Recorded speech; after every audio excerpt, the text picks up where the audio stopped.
أعوذ بالله من الشيطان الرجيم. بسم الله الرحمن الرحيم. وإذا سمعوا ما أنزل إلى الرسول ترى أعينهم تفيض من الدمع مما عرفوا من الحق يقولون ربنا آمنا فاكتبنا مع الشاهدين وما لنا لا نؤمن بالله وما جاءنا من الحق ونطمع أن يدخلنا ربنا مع القوم الصالحين. صدق الله العظيم. رب اشرح لي صدري ويسر لي أمري واحلل عقدة من لساني يفقهوا قولي. رب زدني علما رب زدني علما رب زدني علما. آج ہم اللہ کے فضل سے 7ویں پارے کا خلاصہ پڑھ رہے ہیں. 7ویں پارے کے اندر تقریباً کچھ حصہ، ایک پہلا جو ربع ہے وہ سورہ مائدہ کا آخری حصہ ہے. اس کے بعد بقیہ 3 ربع سورہ انعام کی آیات پر مشتمل ہے. اور اس پارے کے اندر جو ہم مضامین پڑھیں گے ان کے اندر چیدہ مضامین میں سے اہم مضامین: نمبر 1 حبشہ کے نصارہ کا قرآن پاک کی آیات کو سن کر رونا. نمبر 2 حلال اور حرام کی اتھارٹی کس کے پاس ہے. نمبر 3 قسم کی کتنی قسمیں ہیں، کس قسم کے اوپر کفارہ ہے اور وہ کیا ہے. نمبر 4 شراب اور جوئے کی ممانعت کا حکم اور اس کو حرام کرنے کی وجہ. نمبر 5 غیر ضروری سوال سے اجتناب کرنے کا حکم. نمبر 6 کل قیامت کے دن اللہ تبارک و تعالیٰ عیسیٰ علیہ السلام سے سوال فرمائیں گے. وہ سوال کیا ہوگا اور اس کا جواب حضرت عیسیٰ علیہ السلام کیا دیں گے. نمبر 7 مشرکین کے جو عقائد تھے اللہ تبارک و تعالیٰ نے ان کے غلط عقائد کا رد فرمایا سورہ انعام کے شروع میں. تو وہ رد کس اسلوب پہ اللہ تبارک و تعالیٰ نے فرمایا ہے. نمبر 8 نفع اور نقصان کا حقیقی مالک اللہ رب العزت ہیں. نمبر 9 نافرمان جو قومیں ہوتی ہیں اللہ تبارک و تعالیٰ ان کو آزمائش میں ڈالتے ہیں 2 طرح سے. وہ صورتیں کون سی ہیں آزمائش کی. نمبر 10 رسول اللہ صلی اللہ علیہ وسلم سے کفار مکہ کے 3 مطالبات معجزے کے حوالے سے اور رسول اللہ صلی اللہ علیہ وسلم کو ان کو جواب دینا. نمبر 8 کافر اور مومن کی نظر کے اندر کیا فرق ہے.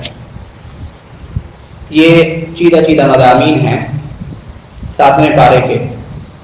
7ویں پارے کی جو پہلی آیت ہے وَإِذَا سَمِعُوا مَا أُنزِلَ إِلَى الرَّسُولِ تَرَىٰ أَعْيُنَهُمْ تَفِيضُ مِنَ الدَّمْعِ مِمَّا عَرَفُوا مِنَ الْحَقِّ. کہ کچھ لوگ آئے رسول اللہ صلی اللہ علیہ وسلم کے پاس اور آ کر انہوں نے قرآن پاک سنی، قرآن پاک کی آیات سنی تو ان کی آنکھیں بہنے لگی. یہ کون لوگ تھے؟ یہ حبشہ کے نصارہ تھے جن کو نجاشی نے بھیجا تھا رسول اللہ صلی اللہ علیہ وسلم کے پاس مدینہ منورہ میں. تو جس طرح نجاشی کے دربار کے اندر حضرت جعفر بن طیار رضی اللہ عنہ نے قرآن پاک کی آیات پڑھی تھی، اس وقت جو نصارہ نجاشی کے دربار میں تھے وہ بھی رونے لگ گئے تھے. حق پرست تھے، حق کو قبول کرنے والے. آیات سن کر انہیں پتہ چل گیا کہ یہ کلام اللہ ہے. اسی طرح جن لوگوں کو نجاشی نے مدینہ میں آپ علیہ السلام کے پاس بھیجا تھا 70 سے زائد یہ افراد تھے.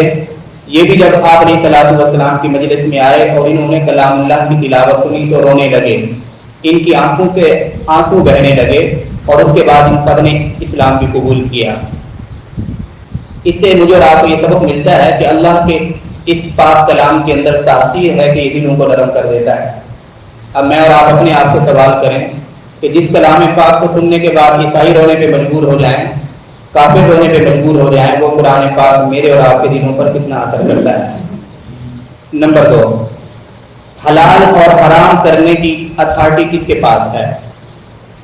یہ اتھارٹی صرف اللہ کے پاس ہے، چیزوں کو حلال کرنا یا حرام کرنا. حکم دیا جا رہا ہے سورہ اسی 7ویں پارے کے پہلے ہی صفحے پر جو رکوع شروع ہو رہا ہے. فرمایا جا رہا ہے کہ اے ایمان والو، جن چیزوں کو اللہ نے تمہارے لیے حلال کیا ہے ان کو اپنے اوپر حرام نہ کرو. اللہ تبارک و تعالیٰ نے جن چیزوں کو ہمارے لیے حلال کیا، پاکیزہ چیزیں، ان کو اپنے اوپر حرام نہ کرو. یہ دراصل حکم دیا جا رہا ہے کہ دین کے اندر غلو سے بچنا چاہیے. اللہ نے جو مجھے اور آپ کو دین دیا ہے یہ بڑا متوازن اور معتدل دین ہے، اس کے اندر غلو نہیں کرنا چاہیے. غلو کا مطلب یہ ہے کہ کوئی چیز اللہ نے ہمارے لیے حلال رکھی ہے، جائز رکھی ہے، انسان خواہ اس کو اپنے اوپر ناجائز قرار دے دے. مثال کے طور پر کچھ صحابہ آئے اور انہوں نے رسول اللہ صلی اللہ علیہ وسلم کے معمولات پوچھے ازواج مطہرات سے کہ آپ علیہ الصلوۃ والسلام کے رات کے معمولات کیا ہیں. انہیں پتہ چلا کہ حضور علیہ الصلوۃ والسلام رات کا ایک حصہ اللہ کی بارگاہ کے اندر کھڑے ہوتے ہیں اور ایک حصہ پھر سوتے بھی ہیں، اپنے حقوق بھی ادا کرتے ہیں، گھر والوں کو وقت بھی دیتے ہیں. تو یہ جو 2-3 صحابہ آئے تھے یہ بڑے صوفی منش قسم کے لوگ تھے. تو انہوں نے سوچا کہ اللہ کے رسول تو گناہوں سے معصوم ہیں، انہیں تو پوری رات کھڑے ہونے کی ضرورت نہیں، لیکن ہم ساری رات کھڑے ہوا کریں گے، دن کو روزے رکھیں گے پورا سال، اور رات کو کیا کریں گے. ایک نے کہا کہ میں پورا سال دن کو روزے رکھوں گا، دوسرے نے کہا کہ میں پورا سال رات کو قیام اللیل کروں گا، تیسرے صحابی نے کہا کہ میں عورتوں کے قریب نہیں جاؤں گا، نکاح نہیں کروں گا، بس میں عبادت ہی عبادت کروں گا. تو جب آپ علیہ الصلوۃ والسلام کو یہ بات معلوم ہوئی تو حضور علیہ الصلوۃ والسلام نے غصے کا اظہار فرمایا اور فرمایا کہ تم مجھ سے زیادہ اللہ سے ڈرنے والے نہیں ہو، تمہارے دلوں کے اندر مجھ سے زیادہ تقویٰ نہیں ہے. میں تو خود بھی رات کا ایک حصہ عبادت کرتا ہوں، ایک حصہ سوتا ہوں، دن کو کبھی روزہ رکھ لیتا ہوں، نفلی روزہ کبھی چھوڑ دیتا ہوں، میں نے نکاح بھی کیے ہوئے ہیں، میں بیوی بچوں کو بھی وقت دیتا ہوں، تو تم مجھ سے بڑھ کر عبادت کرنا چاہتے ہو. یہ دین میں غلو ہے. اللہ تبارک و تعالیٰ نے اس غلو سے منع فرمایا. آج بھی ہمارے ہاں کچھ لوگ ایسے ہیں کہ شادی کرنے کے باوجود سارا دن بس ذکر اذکار کر رہے ہیں، جب بھی دیکھیں بس وہ عبادت کیے جا رہے ہیں. عبادت کرنا منع نہیں ہے، بلکہ عبادت سے بڑھ کر ثواب کیا ہو سکتا ہے. لیکن ایسی نفلی عبادت میں مشغول ہو جانا، غور سے سنیے گا، فرائض تو ہم نے ہر صورت میں انجام دینے ہیں، ایسی نفلی عبادت میں مشغول ہو جانا جس سے والدین کے حقوق طلب ہو جائیں، بیوی بچوں کے حقوق طلب ہو جائیں، شریعت اس کی اجازت نہیں دیتی. اللہ اور اس کے رسول غصے کا اظہار فرماتے ہیں کہ یہ رہبانیت ہے. جب آپ نے تنہائی میں بیٹھ کے عبادت کرنی تھی تو پھر کسی کی بیٹی کو اپنے نکاح میں کیوں لائے ہیں؟ پھر بچے کیوں پیدا کیے ہیں؟ بچے پیدا کر کے نکاح کر کے سارا دن مسجد کے اندر، یہ سارا دن اپنے روایت میں، معمولات میں. ایسے لوگ معاشرے میں ہوتے تو خال ہیں، بہت کم، لیکن ہوتے ہیں. ہم نے دیکھا ہے، خود اپنے ساتھیوں میں دیکھا ہے. شادی بھی کر لی ہے، اس کے بعد جب انہیں پوچھا جاتا ہے کوئی روزگار معاش نہیں جی، بس اللہ کے راستے میں وقت لگائی جا رہے ہیں، بس جی میں یہ کر رہا ہوں، یہ کر رہا ہوں، یعنی معاش کا کوئی پتہ نہیں. بیوی بچے بیچارے بیٹھے ہیں، خالی خود بیٹھے ہیں. تو یہ دین نہیں ہے. اگر یہ قرب کا ذریعہ ہوتا تو رسول اللہ صلی اللہ علیہ وسلم دنیا کے تمام معاملات کو چھوڑ کر ساری زندگی یہی کام کرتے رہتے. حضور علیہ الصلوۃ والسلام نے تجارت بھی فرمائی، آپ علیہ الصلوۃ والسلام نے انتظام حکومت بھی سنبھالے، آپ علیہ الصلوۃ والسلام نے ریاست بھی قائم کی، آپ علیہ الصلوۃ والسلام وفود سے ملتے تھے، لوگوں کے ساتھ ملتے تھے، بیوی بچوں کو وقت دیتے تھے. اس لیے فرمایا گیا کہ غلو فی الدین، دین کے اندر غلو نہ کرو. جو چیز اللہ نے تمہارے لیے حلال رکھی ہے، دنیا داری کے تعلقات ہیں، تو ان کو اپنے اوپر حرام نہ کرو. اس غلو سے منع کیا گیا. تیسرے نمبر پر اللہ تبارک و تعالی نے قسم کے بارے میں کہ لا یؤاخذکم اللہ باللغو فی ایمانکم، کہ اللہ تبارک و تعالی اگر تم سے کوئی لغو قسم اٹھا لیتے ہو. لغو قسم کس کو کہتے ہیں؟ وہ قسم جو انسان اپنے غالب گمان کے مطابق سچ کھا رہا ہو کہ میں سچی قسم کھا رہا ہوں، لیکن حقیقت میں اس کے برخلاف ہو، برعکس ہو. حالانکہ اس نے جو قسم کھائی ہے وہ جھوٹی ہے، لیکن یہ سمجھا ہے کہ جو بات میں کر رہا ہوں، جس بات میں قسم کھا رہا ہوں، یہ سچی ہے. تو یہ قسم لغو ہے، یعنی اس کے اوپر اللہ تبارک و تعالیٰ کوئی پکڑ نہیں فرمائیں گے. ہاں اگر جان بوجھ کر عمدن کسی جھوٹی بات پہ قسم کھا رہا ہے، کوئی کام نہیں ہوا اور یہ کہہ رہا ہے کہ وہ کام ہوا ہے، اگر ماضی کے کسی کام کے بارے میں قسم کھائی، جان بوجھ کر جھوٹی قسم کھائی، تو اس کو کہتے ہیں یمین غموس. یمین قسم کو کہتے ہیں، غموس اس کا نام ہے. اس کا کوئی کفارہ نہیں ہے، لیکن یہ سخت گناہ ہے. انسان کو چاہیے کہ اس کے اوپر استغفار کرے کہ میں نے جان بوجھ کے جھوٹی قسم کھائی ہے. اگر مستقبل کے حوالے سے انسان کی قسم کھاتا ہے کہ میں یہ کام کروں گا، لیکن وہ کام اس نے نہیں کیا مستقبل کے اندر، اس کو کہتے ہیں یمین منعقدہ. منعقدہ اس قسم کا نام ہے. اب اگر اس نے قسم اٹھائی لیکن وہ کام نہیں کیا تو اب اس کے اوپر کفارہ ہوگا. کفارہ، اور کفارہ کتنا ہے قرآن مجید نے بتایا، فکفارتہ اطعام 10 مساکین من اوسط ما تطعمون اہلیکم او کسوتہم. پہلا درجہ یہ ہے کہ آپ 10 مسکینوں کو کھانا کھلا دیں، اوسط درجے کا 2 وقت کا، یا 10 مسکینوں کو آپ کپڑے پہنا دیں. یہ پہلا سٹیپ ہے. اگر یہ نہیں کر سکتے، 10 مسکینوں کو کھانا کھلانا مشکل ہے غربت کی وجہ سے، تو پھر یہ شخص جس نے جھوٹی قسم کھائی ہے یا قسم کھائی ہے اس کو پورا نہیں کر سکا، تو اس کے لیے پھر لازمی ہے کہ یہ 3 دن مسلسل روزے رکھے گا. یہ قسم کا کفارہ ہے اس قسم کا جو فیوچر کے بارے میں کھائی جاتی ہے کہ میں یہ کام کروں گا اور یہ نہیں کر پایا. اس کے بعد اللہ تبارک و تعالی نے تیسرے نمبر پر شراب اور جوئے ان چیزوں کی ممانعت ذکر فرمائی. یا ایھا الذین آمنوا انما الخمر والمیسر، اے ایمان والو یہ جو شراب ہے یا یہ جو جوا ہے یہ سارے کے سارے کیا ہیں؟ رجس من عمل الشیطان، شیطانی اعمال ہیں. فاجتنبوہ، ان سے بچو، حکم دیا گیا. لعلکم تفلحون، تاکہ تم فلاح پا سکو، کامیاب ہو سکو. اس کا مطلب یہ ہے کہ کل قیامت کے دن کامیابی کے لیے لازمی ہے کہ انسان شراب اور جوئے کی لعنت سے محفوظ ہو. فرمایا کیوں یہ حرام کیا گیا؟ اس لیے کہ انما یرید الشیطان ان یوقع بینکم العداوۃ والبغضاء فی الخمر والمیسر.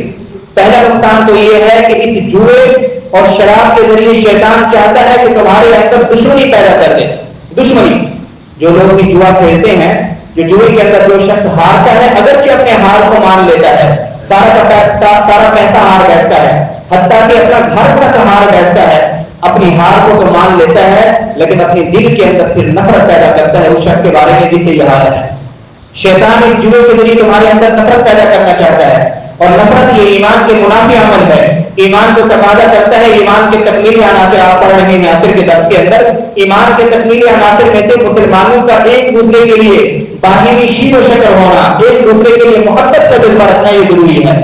یہ محبت کو ختم کرتا ہے، نفرت کو پیدا کرتا ہے. شراب ہو یا جوا ہو.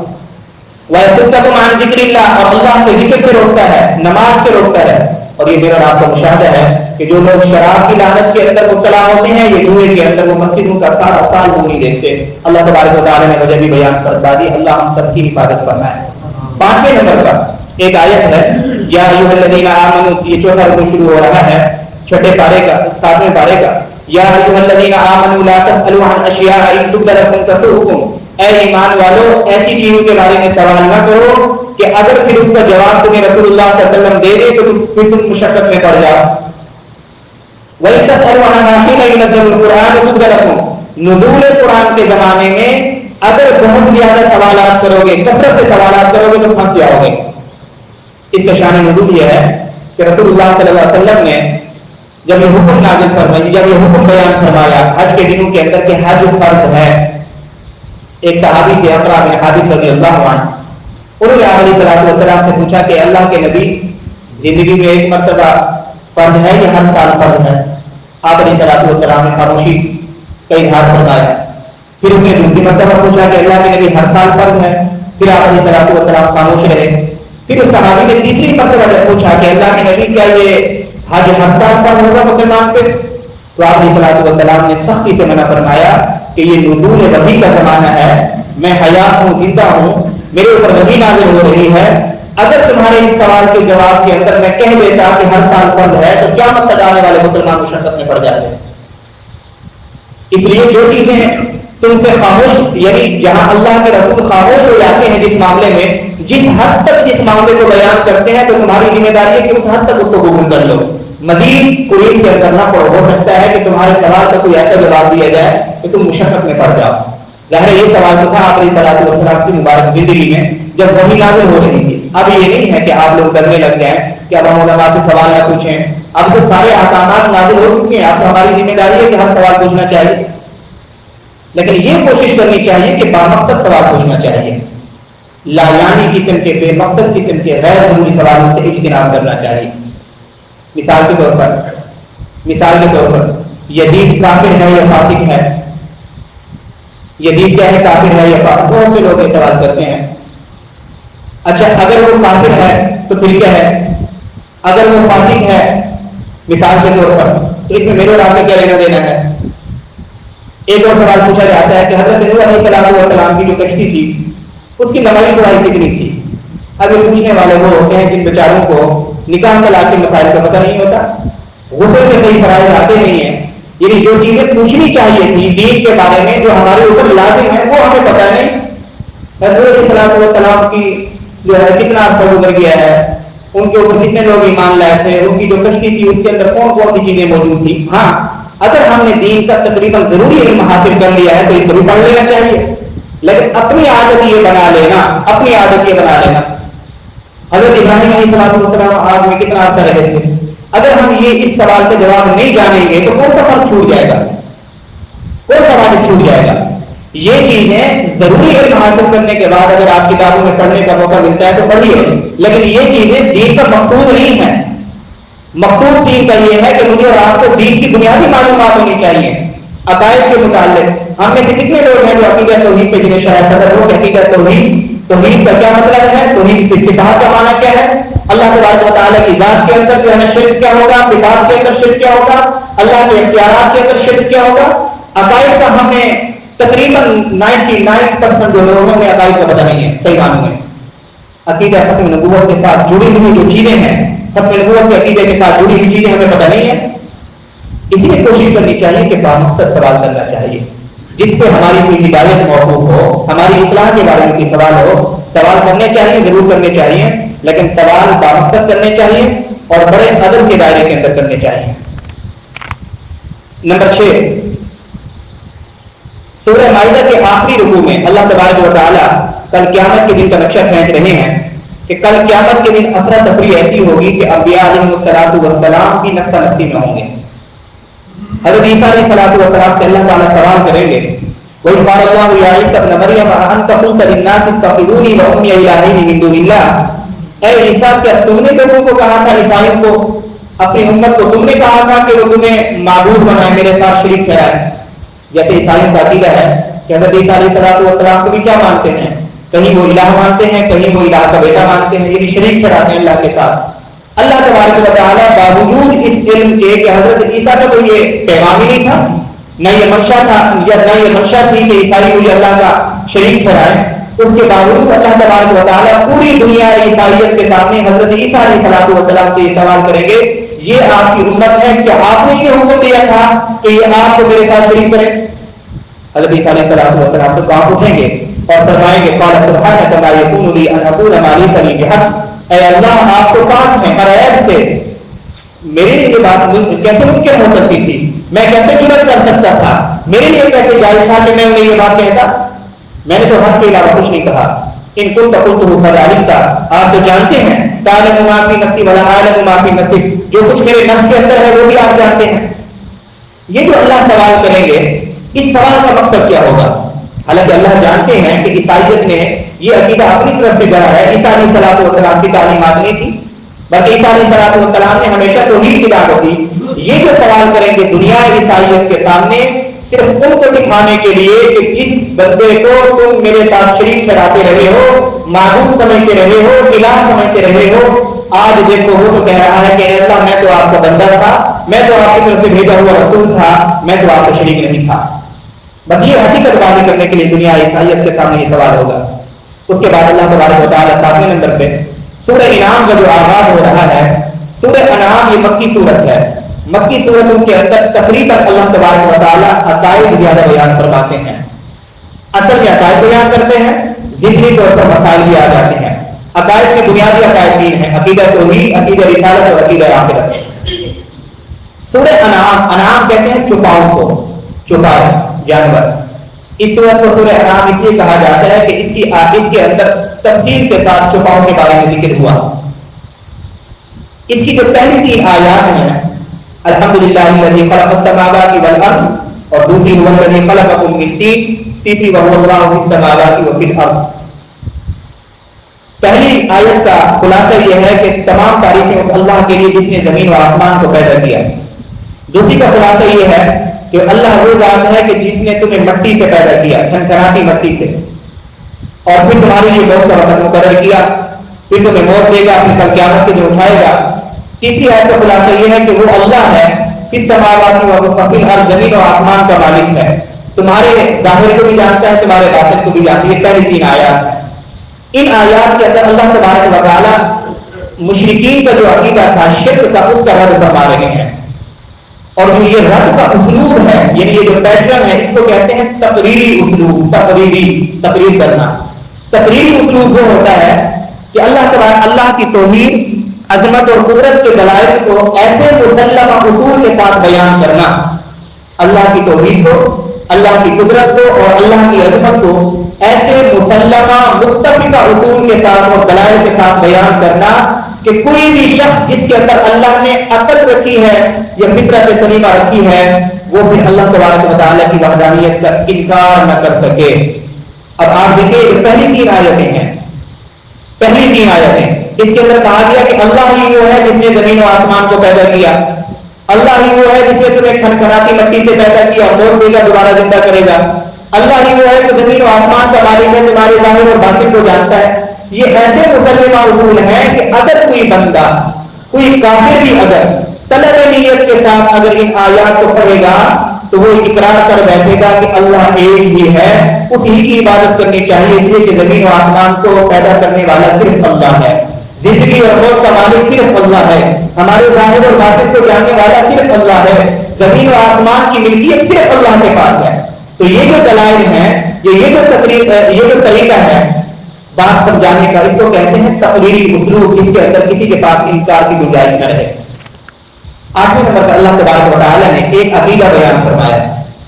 آج اس حوالے سے مجھے اور آپ کو انتہائی اصلاح کی ضرورت ہے. یہ ایک انقلابی عقیدہ ہے، اور وہ عقیدہ یہ ہے کہ ہر نفع اور نقصان کا مالک کون ہے؟ اللہ ہے. ہر نفع اور نقصان کا مالک. یقین کیجئے کہ اگر یہ بات میرے اور آپ کے دل میں بیٹھ جاتی ہے نا، پوری مخلوق کا خوف ختم ہو جائے گا.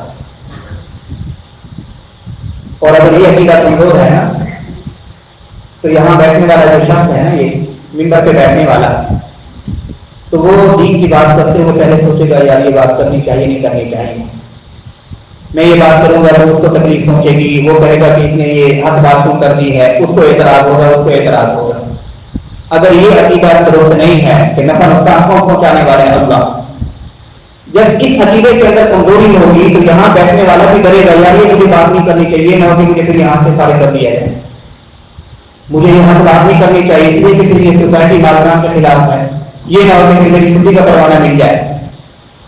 یہ تو میں نے آپ کو صرف اپنی طرف منسوخ کر کے آسان مثال دے دی ہے، ورنہ ہم زندگی میں کافی سارے معاملات ایسے ہوتے ہیں اس عقیدے کی کمزوری کی وجہ سے ہم حق کا ساتھ نہیں دے سکتے.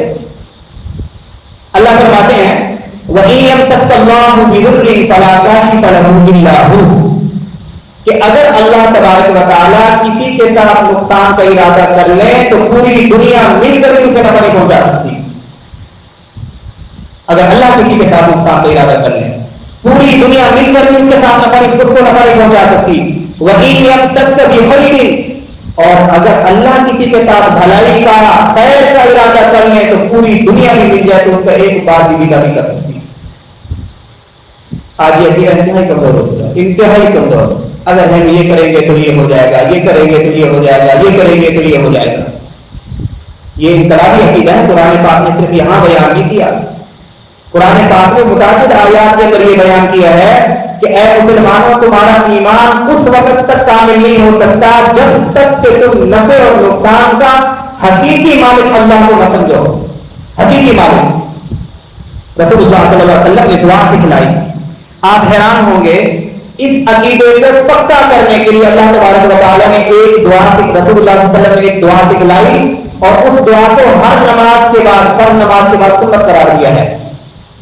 فرض نماز کے بعد یہ دعائیں لکھی ہوئی ہیں مسنون اذکار، اس میں سے یہ دعا بھی ہوگی اور وہ کیا ہے؟ اللہم لا مانع لما اعطیت، اے اللہ جسے آپ دینا چاہے کوئی نہیں روک سکتا، جسے آپ عزت دینا چاہے کوئی ذلیل نہیں کر سکتا، جسے آپ منصب دینا چاہیں کوئی شخص پوری دنیا مل کر اس سے وہ منصب نہیں چھین سکتی، جسے آپ مال و دولت دینا چاہیں پوری دنیا مل کر اسے مال و دولت نہیں چھین سکتی. اللہم لا مانع لما اعطیت، اے اللہ جسے آپ دینا چاہیں پوری دنیا مل کر اس سے نہیں چھین سکتی، محروم نہیں کر سکتی. ولا معطی لما منعت، اے اللہ جس سے آپ محروم کرنا چاہیں پوری دنیا مل کر اسے کوئی فائدہ نہیں پہنچا سکتی. یا علیہ السلام نے میری رابطی کا شادی فرمائی. حضرت عبداللہ بن عباس رضی اللہ تعالیٰ فرماتے ہیں، حدیث پاک میں ہے، ترمذی شریف کی روایت ہے کہ آپ علیہ السلام نے ایک مرتبہ مجھے اپنی سواری کے اپنے پیچھے بٹھا لیا آپ علیہ السلام اور کچھ نصیحتیں فرمائی. ان میں سے ایک نصیحت یہ تھی، اے بچے، اس وقت عبداللہ بن عباس ابھی چھوٹی عمر کے تھے، فرمایا کہ اے بچے ہمیشہ اللہ سے مانگو، ہمیشہ اللہ کی ذات سے سوال کرو، کسی کے سامنے اپنا احتیاج نہ رکھو، کسی کے سامنے اپنی ضرورت نہ رکھو، اللہ کے سامنے اپنی ضرورت رکھو۔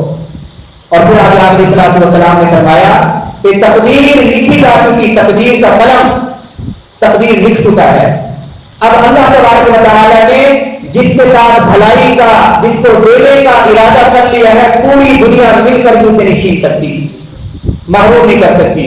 اور اللہ تبارک و تعالیٰ نے جس کی قسمت کے اندر محرومی لکھ دی ہے، جس کی قسمت میں نقصان لکھ دیا ہے، پوری دنیا مل کر اسے کوئی نفع نہیں پہنچا سکتی۔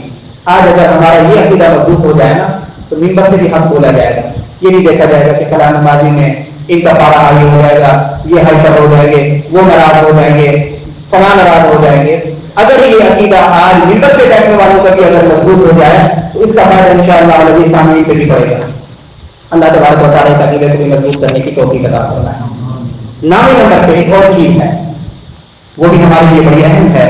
اللہ تبارک و تعالیٰ نافرمان قوموں کو آزمائش میں ڈالتے ہیں دو طرح سے۔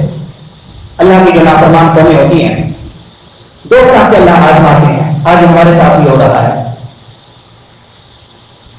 پہلا جو طریقہ ہے آزمائش کا، اللہ تبارک و تعالیٰ تنگی میں، بیماری میں، سختی میں ڈالتے ہیں، مبتلا کر دیتے ہیں کسی مصیبت میں۔ ہو سکتا ہے کہ اس کے اوپر کوئی مصیبت نازل کر دوں، تنگی یا کوئی پریشانی آئے تو میری طرف رجوع کرنے لگے۔ اللہ فرماتے ہیں وَلَقَدْ أَرْسَلْنَا إِلَىٰ أُمَمٍ مِّن قَبْلِكَ، اے پیغمبر ہم نے آپ سے پہلے بھی قوموں کی طرف نبی بھیجے، فَأَخَذْنَاهُم بِالْبَأْسَاءِ وَالضَّرَّاءِ، ہم نے ان کو پکڑا بالبأساء، تنگی میں اور مصیبت میں، پریشانی میں، بیماری میں جکڑ دیا ہم نے ان کو، لعلهم يتضرعون، تاکہ وہ ہماری طرف رجوع کریں، انہیں آزمائش میں ڈالا۔ فلولا إذ جاءهم بأسنا، کیوں نہ انہوں نے ہماری طرف رجوع کیا، مصیبت میں گرفتار ہونے کے بعد کیوں نہ رجوع کیا انہوں نے، ولكن قست قلوبهم، ان کے دل سخت ہو گئے، وزین لهم الشیطان ما كانوا يعملون، جو نافرمانی وہ کر رہے تھے شیطان نے اس نافرمانی کے عمل کو ان کے لیے مزین کر دیا۔ فلما نسوا ما ذکروا به فتحنا عليهم، پھر جب وہ بھول گئے ہماری نصیحت کو تو ہم نے پھر آزمائش کا دوسرا طریقہ ان کے اوپر رکھا، تو ان کے اوپر نعمتوں کے تمام دروازے کھول دیے، خوشحالی دے دی۔ پہلے ہم نے کیا نازل کی تھی؟ تنگی، پریشانی، بیماری، مصیبت اور مہنگائی، یہ ساری چیزیں ہم نے ان کے اوپر ڈالی تاکہ یہ لوگ ہماری طرف رجوع کرنے والے بن جائیں۔ جب وہ تن سے بس نہ ہوئے بلکہ وہ نافرمانیوں کے اندر بڑھنے لگے، اللہ فرماتے ہیں کہ پھر ہم نے ان کے اوپر کشادگی کر دی، نعمتوں کے دروازے کھول دیے۔ اب وہ خوشحال ہو گئے، جب وہ خوشحال ہوئے تو سمجھنے لگے کہ شاید اللہ ہم سے راضی ہو گیا ہے، اترانے لگے ان نعمتوں کے اوپر۔ اللہ فرماتے ہیں کہ پھر اخذناہم بغتہ، ہم نے انہیں اچانک ایسا پکڑا، فإذا هم مبلسون، کہ پھر وہ مایوس ہو گئے۔ فقطع دابر القوم الذین ظلموا، ان کی نسلوں کو ختم کر دیا، ان کی جڑ کو ہم نے کاٹ دیا کہ وہ بے نسل ہو گئے، ساری کی ساری نسل ختم ہو گئی، آگے نسل کی بقا اور تسلسل کا کوئی سلسلہ نہ رہا۔ الحمدللہ رب العالمین، اللہ خود فرما رہے ہیں کہ ظالم قوم کو ہم نے ختم کیا، تمام تعریفیں اس اللہ کے لیے جو تمام جہانوں کا پروردگار ہے۔ آج ہمارے ساتھ بھی یہ ہو رہا ہے، اس لیے علماء نے آخری صلاۃ والسلام کی حدیثوں سے یہ بات ملتی ہے، نافرمانی کے باوجود اگر اللہ کی طرف سے نعمتوں کے دروازے کھلے ہوئے ہیں، یہ ہم سے ہر شخص اجازت لے لیں کہ ہم نافرمانی بھی کر رہے ہیں اللہ کی، اس کے باوجود بھی ہمارے اوپر کشادگی ہے، نعمتیں ہیں، بڑے بڑے گھر ہم نے ذاتی بنائے ہوئے ہیں، بڑی بڑی گاڑی ہمارے پاس ہیں، عہدہ ہے، کاروبار ہے، اور ہم ہیں اللہ کے نافرمان، تو پھر ڈرنا چاہیے فَأَخَذْنَاهُمْ بَغْتَةً کہ اب اچانک اللہ کی پکڑانے والی ہے، اس لیے کہ نافرمانی کے ہوتے ہوئے اللہ کی نعمتوں کا نازل ہونا اور اللہ کی طرف سے کشادگی کا آنا یہ ڈھیل ہے، ڈھیل مہلت ہے، یہ اللہ کی رضا نہیں ہے۔ اس لیے اس آیت کی روشنی میں ہمیں دیکھنا چاہیے اور اللہ کی طرف رجوع کرنا چاہیے۔